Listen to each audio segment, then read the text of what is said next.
ನಮಸ್ಕಾರ. ವನಜ ಮಲೆನಾಡು ಬಂದಾಯಿತು, ಹೊಸ ವಿಡಿಯೋ ತಂದಾಯಿತು. ಬನ್ನಿ ಇವತ್ತು ಆಮ್, ಮುದ್ದು ಸೊಸೆ ಸೀರಿಯಲ್ಲು ಹೇಗೆ ಮೂವ್ ಆಯಿತು ಮತ್ತು ಏನು ಸ್ಟೋರಿ ಇದೆ ನೋಡೋಣ. ಅದಕ್ಕೆ ಮುಂಚೆ ನನ್ನ ವಿಡಿಯೋಕ್ಕೆ ಯಾರೆಲ್ಲ ಸಬ್ಸ್ಕ್ರೈಬ್ ಮಾಡ್ಕೊಂಡಿಲ್ವೋ ದಯವಿಟ್ಟು ಸಬ್ಸ್ಕ್ರೈಬ್ ಮಾಡ್ಕೊಳ್ಳಿ, ಹಾಗೆ ಒಂದು ಲೈಕ್ ಕೊಡಿ. ಇವತ್ತು ವಿದ್ಯಾ ಕಣ್ಮಣಿ ಮದುವೆ ಮಾಡ್ಕೊಳ್ಳೋಕ್ಕೆ ಅಂತ ಹೇಳ್ಬಿಟ್ಟು ಅದೇ ದೇವಸ್ಥಾನಕ್ಕೆ ಹೋಗಿರ್ತಾರೆ ಅವರಿಬ್ರು. ಆದರೆ ರಾಖಿ ಮತ್ತು ಕಣ್ಮಣಿ ಆದರೆ ವಿದ್ಯಾ ಫಾಲೋ ಮಾಡ್ಕೊಂಡು ಹೋಗಿ ಹೇಗೋ ಬಚಾವ್ ಮಾಡಿ ಅವರನ್ನು ಮನೆಯವ್ರನ್ನ ಒಪ್ಪಿಸಿ ಮದುವೆ ಮಾಡ್ಕೊಂಡ್ರೆ ನೀವು ಜೀವನ ಪೂರ್ತಿ ಮನೆಗೆ ಹೋಗಿ ಬಂದು ಮಾಡ್ಬೋದು. ನೀವೇ ಸಪ್ರೇಟ್ ಮದುವೆ ಮಾಡ್ಕೊಂಡ್ರೆ ನಿಮ್ಮನ್ನು ಮನೆಗೆ ಸೇರಿಸಲ್ಲ, ನೀವು ಸಪ್ರೇಟೇ ಆಗಿಬಿಡ್ತೀರ ಅಂತೆಲ್ಲ ಬುದ್ಧಿ ಹೇಳಿ ಅವಳು ಕರ್ಕೊಂಡು ಹೋಗಿ ಆಟೋ ಮಾಡಿಕೊಂಡು ಕಾರಲ್ಲೂ ಆದರೆ ಮತ್ತೆ ಫಾಲೋ ಮಾಡಿ ಹೊಡೆಯೋದು ಬಡಿಯೋದು ಮಾಡ್ತಾರೆ ಅಂತ ನೀನು ಕಾರ್ ಬೇಡ ಅಂತ ಹೇಳ್ಬಿಟ್ಟು ಆಟೋದಲ್ಲೇ ಕರ್ಕೊಂಡು ಚೌಟ್ರಿ ಬರ್ತಾಳೆ. ಅಷ್ಟೊತ್ತಿಗೆ ಅಲ್ಲಿ ರಣರಂಗ ಆಗೋಗಿರುತ್ತೆ ಚೌಟ್ರಿಲಿ. ಬ್ಯಾಡ್ ಇನ್ಫಾರ್ಮೇಷನ್ ಸಿಕ್ಬಿಟ್ಟು ಅವರ ಗೋವಿಂದನಿಗೆ ಅವ್ರ ಅಣ್ಣಂಗೆ ಫೋನ್ ಮಾಡಿ ವಿದ್ಯೆನೇ ಮದುವೆ ಮಾಡಿರೋದಂತೆ, ಅವರಿಬ್ಬರನ್ನೂ ಕರ್ಕೊಂಡೋಗಿ ಅಂತ ನನ್ನ ಸ್ನೇಹಿತ ಹೇಳ್ದ ಅಂತ ಹೇಳಿಬಿಟ್ಟು ಅದು ದೊಡ್ಡ ರದ್ದಾಂತನೇ ಆಗೋಗಿರುತ್ತೆ. ಶಿವರಾಮೇಗೌಡ ಅಲ್ಲಂತೂ ಅವಳು ಎಷ್ಟು ಅನ್ಯಾಯ ಮಾಡಿದ್ದಾಳೆ, ಅವಳು ಹೆಂಗೆ ಮಾಡಿಸಿದ್ಲು ಅಂತೇಳ್ಬಿಟ್ಟು ಜೋರು ಕೂಗಾಡ್ತಿರ್ತಾನೆ. ಅಷ್ಟೊತ್ತಿಗೆ ಭದ್ರನೂ ಅಲ್ಲಿಗೆ ತಂಗಿಗೆ ಅಂತ ನಕ್ಲೇಶೋ ಏನೋ ತರಕ್ಕೆ ಹೋಗಿರ್ತಾನೆ, ಡೈಮಂಡ್ ನಕ್ಲೇಶೋ ಏನೋ ತರಕ್ಕೆ ಹೋಗಿರ್ತಾನೆ.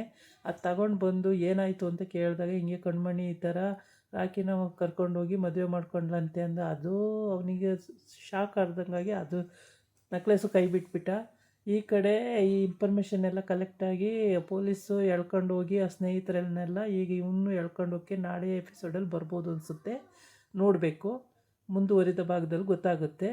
ಈ ವಿದ್ಯಾ ಏನು ಮಾಡಿದ್ಲು, ಕಣ್ಮಣಿನ ಮತ್ತು ರಾಕಿನ ಕರ್ಕೊಂಡು ಆಟೋ ಹತ್ಕೊಂಡು ಸೀದಾ ಚೌಟ್ರಿಗೆ ಬರ್ತಾಳೆ. ಚೌಟ್ರಿಗೆ ಬರೋ ಹೊತ್ತಿಗೆ ಅವರು ರಣರಂಗ ಆಗೋಗಿರುತ್ತೆ ಅಲ್ಲಿ ಗಂಡಿನ ಅಪ್ಪ ಅಮ್ಮ ಬಂದು, ಏನು ಶಿವರಾಮೇಗೌಡ್ರೆ ಇನ್ನೂ ಹುಡುಗಿನೇ ಬರಲಿಲ್ಲ, ನನ್ನ ಮಗ ಹಸೆಮಣೆ ಮೇಲೆ ಕೂತು ಎಷ್ಟೊತ್ತಾಗೋಯ್ತು, ಇನ್ನೂ ಹುಡುಗಿನೇ ಬಂದಿಲ್ಲ ಅಂತ ಹೇಳ್ತಾರೆ. ಆಮೇಲೆ ಅಲ್ಲೆಲ್ಲರಿಗೂ ಗೊತ್ತಾಗುತ್ತೆ ಹುಡುಗಿ ಇಲ್ಲ, ಹಿಂಗೆ ಮನೆ ಡ್ರೈವರ್ ಜೊತೆ ಮದುವೆ ಆದಲು ಅಂತೇಳ್ಬಿಟ್ಟು ಹಿಂಗೆಲ್ಲ ಗೊತ್ತಾಗುತ್ತೆ.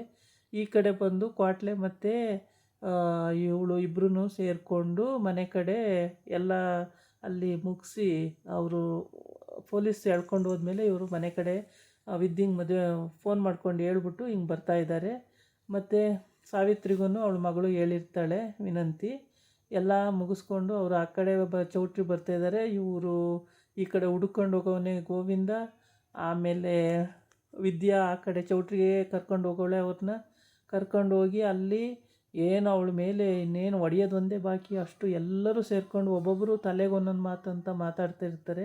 ಆದರೂ ಕೂಡ ಅವಳು ಕೇರೆ ಮಾಡಲ್ಲ, ಸುಮ್ಮನೆ ಇರ್ತಾಳೆ ಎಲ್ಲ ಮಾತಾಡಲಿ ಅಂತೇಳ್ಬಿಟ್ಟು. ಆವಾಗ ಕಣ್ಮಣಿನೇ ಹೇಳ್ತಾಳೆ, ಅದಕ್ಕೇದೇನು ತಪ್ಪಿಲ್ಲ, ಇದೆಲ್ಲ ನಾನೇ ಅವ್ರಿಗೆ ಹೇಳಿದ್ದು, ಆದರೆ ಅವ್ರಿಗೆ ನಾನು ಅವತ್ತೇ ಹೇಳಿದೆ ಹೀಗೆ ನಾವು ಇಬ್ಬರು ಲವ್ ಮಾಡ್ತಾಯಿದ್ದೀವಿ, ಮನೆಯವರು ಬೇರೆಯವ್ರನ್ನ ಬೇರೆ ಹುಡುಗನ ನೋಡ್ತಾವ್ರೆ, ನೀವೇ ಮದುವೆ ಮಾಡಿಸಿ ಅಂತ ಕೇಳಿದ್ದಕ್ಕೆ ಅವರಂದರು, ಇಲ್ಲ ದೊಡ್ಡವ್ರ ಒಪ್ಪಿಗೆ ತಗೊಂಡೇ ಮದುವೆ ಆಗಬೇಕು, ನಾವು ನಂಗೆ ಮಾಡೋಕ್ಕಾಗಲ್ಲ, ಅವ್ರ ಆಶೀರ್ವಾದ ಬೇಕೇ ಬೇಕು ಅಂತ ಅಂದರು ಅಂತ.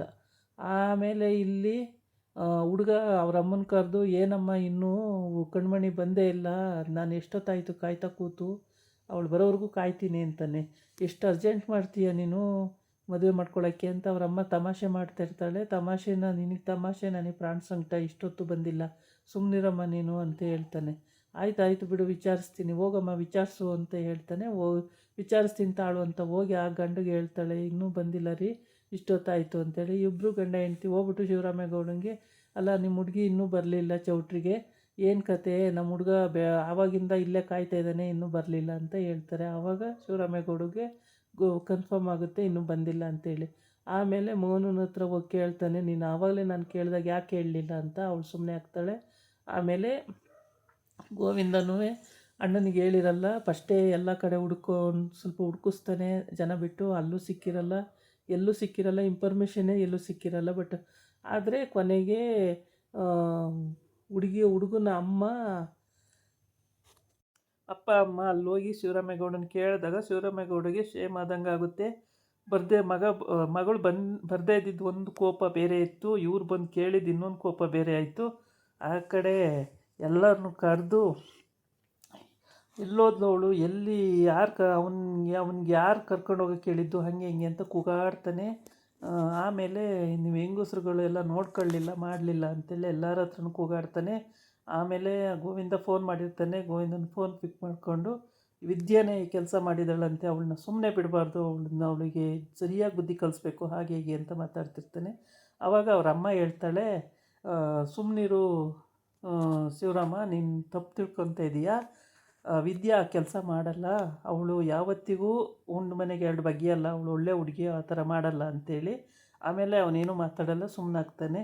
ಈ ಕಡೆ ಭದ್ರನು ಜೋರೇ ಕೂಗಾಡ್ತಿರ್ತಾನೆ, ಅವಳನ್ನು ಸುಮ್ಮನೆ ಬಿಡಲ್ಲ, ಹಂಗೆ ಮಾಡ್ತೀನಿ ಹಿಂಗೆ ಮಾಡ್ತೀನಿ ಅಂತ. ಆವಾಗ ಅಜ್ಜಿ ಹೇಳುತ್ತೆ, ಇಲ್ಲ ಅವಳು ಮಾಡಿರಲ್ಲ ಆ ಥರ, ಸುಮ್ಮನೆ ಇರು ಅಂತೇಳಿ. ಆಮೇಲೆ ಚಂಪಾ ಹೇಳ್ತಾಳೆ, ಅಕ್ಕ ಆ ಥರ ಮಾಡಲ್ಲ, ಸುಮ್ಮನೆ ಇರು ಅಂತೇಳಿ. ಈಶ್ವರಿ ಬೈತಾಳೆ, ಅವಳು ನೋಯಿಸ್ಕೊ ಬಂದುಬಿಟ್ಲು ಇವಳು ಅಂತೇಳ್ಬಿಟ್ಟು. ಇವರು ಆಟ ಮಾಡಿಕೊಂಡು ಚೌಟ್ರಿ ಬರಬೇಕು ಅಂತ ಇವ್ರು ಬರ್ತಾ ಇದ್ದಾರೆ. ಅಲ್ಲಿ ಅವನ ಫ್ರೆಂಡು, ಅಂದರೆ ಗೋವಿಂದನ ಫ್ರೆಂಡ್ ಹೇಳ್ದ, ಕಾರಲ್ಲಿ ಹೋಗಲಿಲ್ಲ, ಅವರು ಆಟ ಮಾಡಿಕೊಂಡು ಆಟೋದಲ್ಲಿ ಹೋದರು, ನಿಮ್ಮ ವಿದ್ಯಾ ಮತ್ತು ಅವರಿಬ್ಬರು ತಾಳಿ ಕಟ್ಟೇ ಆಗೋಯ್ತು, ಮದುವೆನೇ ಆಗೋಯ್ತು ಅಂತ ಹೇಳಿಬಿಟ್ಟ. ಹಂಗಂದರೆ ಇವ್ರಿಗೆ ಶಾಕ್ ಆಗೋಯ್ತು, ಏನು ಮಾಡೋದು ಈಗ, ಹಿಂಗಾಗೋಯ್ತಲ್ಲ ಅಂತೇಳ್ಬಿಟ್ಟು. ಕೊನೆಗೂ ಅಜ್ಜಿ ಮಾತ್ರ ಒಪ್ಪಲೇ ಇಲ್ಲ, ನಮ್ಮ ವಿದ್ಯಾ ಹಂಗೆ ಮಾಡಿರಲ್ಲ, ಅವಳದು ಆ ಥರ ಬುದ್ಧಿನೇ ಅಲ್ಲ ಅಂತೇಳ್ಬಿಟ್ಟು ಅವಳು ವಹಿಸ್ಕೊಂಡು, ಆ ಚಂಪನೂ ಅವಳು ವಹಿಸ್ಕೊತಾರೆ. ಮೋಹನ ಮಾತ್ರ ಏನೂ ಮಾತಾಡಲ್ಲ, ಸುಮ್ಮನೆ ಇರ್ತಾಳೆ. ಚಂಪಾ ಮಾತ್ರ ಆವಾಗ ಧೈರ್ಯವಾಗಿ ಮಾತಾಡ್ತಾಳೆ, ನಮ್ಮ ಅಕ್ಕ ವಿದ್ಯಾಕ್ಕ ಆ ಥರ ಮಾಡೋದೇ ಇಲ್ಲ, ವಿದ್ಯಾಕ್ಕ ಏನು ಅಂತ ನಂಗೆ ಗೊತ್ತು, ಅವ್ರ ಜೊತೆ ನಾನು ತುಂಬ ಪಳಗಿದ್ದೀನಿ, ನನಗೆಲ್ಲ ವಿಷಯನೂ ಅವ್ರದ್ದು ಗೊತ್ತು ಅಂತೇಳಿ. ಆವಾಗ ಶಿವರಾಮೇಗೌಡ ಸುಮ್ಮನೆ ಆಗ್ತಾನೆ. ಆದರೆ ಭದ್ರ ಮಾತ್ರ ಕೂಗಾಡ್ತಾನೆ ಇರ್ತಾನೆ, ಅವಳಿಗೆ ಎಷ್ಟು ಧೈರ್ಯ, ಅವಳು ನಮ್ಮ ತಂಗಿನ ತೊಗೊಂಡೋಗಿ ಅಲ್ಲಿ ಮದುವೆ ಮಾಡ್ಸೋಕ್ಕೆ ಡ್ರೈವರಿಗೆ, ಅವಳು ಬುದ್ಧಿ ಬಿಟ್ಟು ಬಾಳ್ತಾಳ, ಅವಳು ಫಸ್ಟೇ ಲೋ ಕ್ಲಾಸು, ಇನ್ನು ಅವಳ ಬುದ್ಧಿಗೆ ತಕ್ಕಾಗೆ ತಾನೇ ಮದುವೆ ಮಾಡಿಸ್ಬೇಕು, ಹಾಗೆ ಹೀಗೆ ಅಂತೇಳಿ ಈಶ್ವರಿ ಕೂಗಾಡ್ತಿರ್ತಾಳೆ.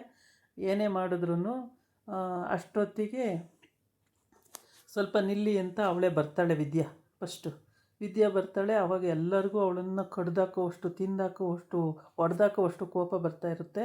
ಆಮೇಲೆ ಅವಳು ಬಂದು ಎಂಟ್ರಿ ಆದ ತಕ್ಷಣವೇ ಅವಳನ್ನು ನೋಡಿ ಎಲ್ಲ ತಿನ್ನರಂಗೆ ನೋಡ್ತಾ ಇರ್ತಾರೆ. ಆದರೆ ಅವಳು ಅದಕ್ಕೇನು ಹೆದರ್ಕೊಳ್ಳಲ್ಲ, ಮುಂದೆ ಬರ್ತಾಳೆ. ಮುಂದೆ ಬಂದ್ಬಿಟ್ಟು ಅಂತೇಳ್ಬಿಟ್ಟು ಕಣ್ಮಣಿ ಇಬ್ಬರು ಬರ್ತಾರೆ, ಆ ಕಡೆ ಒಬ್ರು ಈ ಕಡೆ ಒಬ್ಬರು ಬಂದು ಅವರು ಮಾತಾಡೋದು.